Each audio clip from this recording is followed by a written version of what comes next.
Hello po, si Madam Mamay niyo po ito. Ito po ay timeless feeding, no?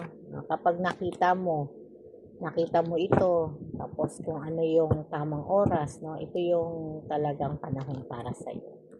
No, na ito ay mapanood. Ano ang karma ng person mong nanloko sa iyo? Shout out po no, sa lahat ng ating followers, no, na talagang makaka-relate, ha? Wala naman tayong pinapatutuyan dito. Ito lang po ay karma, no? Para doon sa mga person, no, na gumagawa, no, ng panloko, no, dito sa ating energy na kukuha ngayon.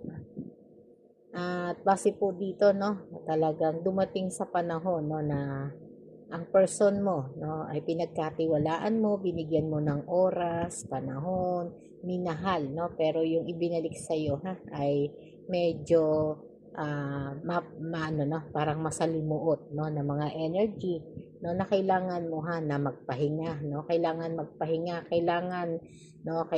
mong i-rest ang sarili, no, at bigyan talaga ng kumbaga day off ha para doon sa mga problema na hinatid o ibinigay sa iyo ng person mo, no.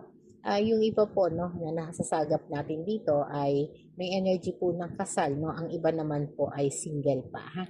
Pero dumadaan na rin po, no, sa mga pagsubok, problema, no, na parang kay bigat-bigat, ha. Kaya po, no, si Queen of Pentacles, no, ay talagang sobra-sobra po, no, na namumblema, ha. Parang sobra yung pang-aapi, no, na inabot mo, no, dito sa person na minahal, pinagkatiwalaan, no, at ibinigay mo ng yung mga suporta na para sa kanya, no, at ipinaglaban mo pa, no, kasi akala mo, no, na talaga kayo ay iisa, no, kasi maganda naman yung samahan nyo, no,